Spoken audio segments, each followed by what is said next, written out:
شیخ سید عبد القادر جیلانی، انہی ایسے بزرگوں کے ساتھ مل جانے کے لیے رب تبارک و تعالیٰ نے فرمایا اہدنا الصراط المستقیم صراط الذین انعمت علیہم من النبیین والصدیقین والشہداء والصالحین،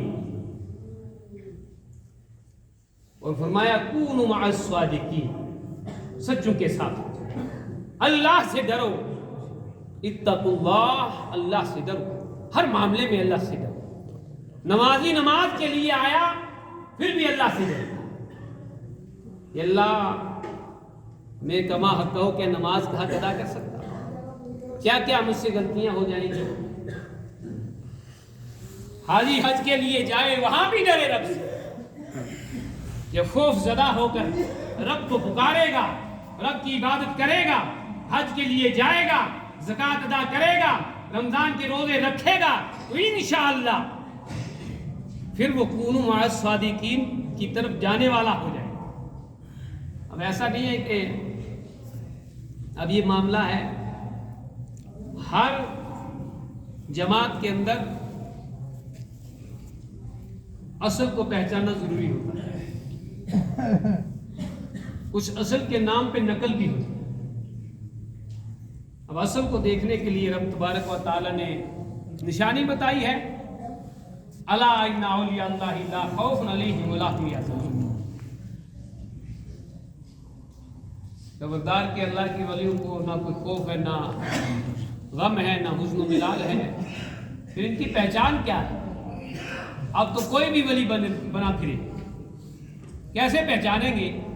الذین آمنوا وکانوا یتقون، وہ ایسے ہوں گے ان کے اندر اللہ کا ڈر ہوگا اور تقوی ہوگا، پرہیزگاری ہوگی، ان کا سنت مصطفیٰ سے اس طرح کا لگاؤ ہوگا کہ ہر لمحہ ان سے سنت مصطفیٰ نہیں چھوٹ سکتی۔ اور آپ نے یہ فارمولہ ہمیں دیا رب تبارک و تعالیٰ نے، تو اس فارمولے پہ ہم نے دیکھنا ہے، اس پیمانے سے دیکھنا ہے کہ کیا وہ اس ضمن میں آتا ہے کہ نہیں۔ اگر آتا ہے تو یقیناً پہلے تو علم والا ہونا چاہیے۔ کسی نے شیخ سید عبد القادر جیلانی سے پوچھا کہ آپ اتنے بڑے مرتبے پہ کیسے پہنچ گئے؟ تو شیخ سید عبد القادر جیلانی نے فرمایا درست العلم، میں علم حاصل کرتا رہا تو اس مرتبے تک پہنچ گیا۔ پہلے علم بھی ہونا چاہیے، پھر اس پہ عمل بھی ہونا چاہیے۔ جب علم ہوگا، عمل ہوگا، تو انشاءاللہ پھر تقویٰ تو ہے۔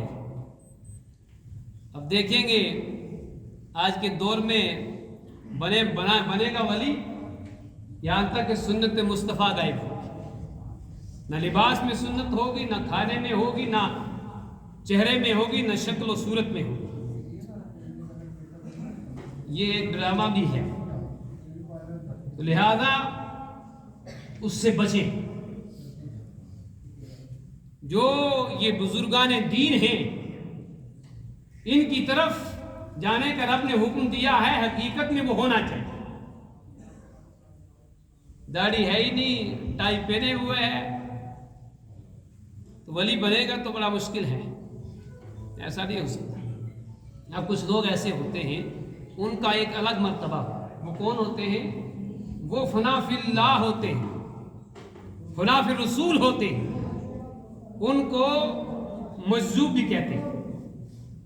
وہ جذب کے عالم میں ایسے مستغرق ہو جاتے ہیں انہیں اپنا ہی پتہ نہیں، وہ عشق مصطفیٰ میں ایسا غرق ہو جاتے ہیں، عشق اللہ میں ایسا ڈوب جاتے ہیں کہ انہیں پتہ ہی نہیں ہوتا کیا ہو رہا ہے۔ تو ان کی الگ بات ہے، سارے نہیں ہوتے ویسے، کوئی ہوتا ہے۔ جیسے کسی نے پوچھا، غوث اعظم شیخ سید عبد القادر سے سوال پوچھا کہ فنا کیا ہے، فنا فی اللہ کیا ہے؟ غوث اعظم شیخ سید عبد القادر جیلانی نے ایک شخص کی طرف انہیں بھیجا کہ آپ اس کے پاس جائیے، تو جو عشق رسول عشق اللہ میں مستغرق ہو جائے وہ کیا ہے؟ عشق کیا ہے؟ اب عشق کی ڈیفینیشن کا پتہ ہونا چاہیے. تو کہا کہ مال عشق، عربی میں عشق کیا ہے؟ جا کے اس سے پوچھا مال عشق عشق کیا ہے؟ نے کہا العشق نار یحرق ما سوا. اللہ کے سوا ایک ایسی آگ ہے جو اللہ کے سوا ہر کسی کو جلا دیتی. جب اس نے یہ بولا تو آگ ظاہر ہوئی، جس نے سامنے والے پیڑ کو بھی جلا دیا اسے بھی جلا دیا، وہ بھی جل گیا اس آگ. وہاں سے پانی بہنے لگا. وہ بھاگ کر شیخ سید عبد القادر کے پاس آئے، آ کر عرض کیا ایسا ایسا معاملہ، کاش پانی کو اکٹھا کر کے لائیے. گئے تو دیکھا کہ وہ صحیح سلامت تھے، صحیح سلامت تھے، ویسے کہ ویسے تھے. تو انہوں نے فرمایا کہ یہ ایک فنا فی الفنا ہے، یہ فنا کے اندر بھی ایک فنا ہے، اس میں یہ جا چکے ہیں. یہ بزرگ ہیں، ایک اور ایسا بزرگ ہو جو اس صورت سے واپس انسانی شکل میں آئے. وہ فنا فی اللہ، فنا در فنا ہونا الگ بات ہے، ہر کوئی وہاں نہیں پہنچ سکتا.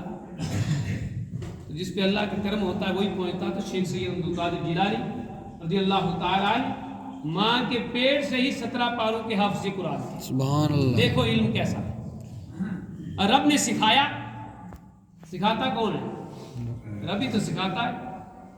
ماں کے پیٹ میں سیکھ رہے ہیں، ماں کے پیٹ میں ہی 17 پاروں کے حافظ قرآن. اب معاملہ یہ ہوتا ہے کہ جب دینداروں کی بات ہوتی ہے تو دینداری والی ہے.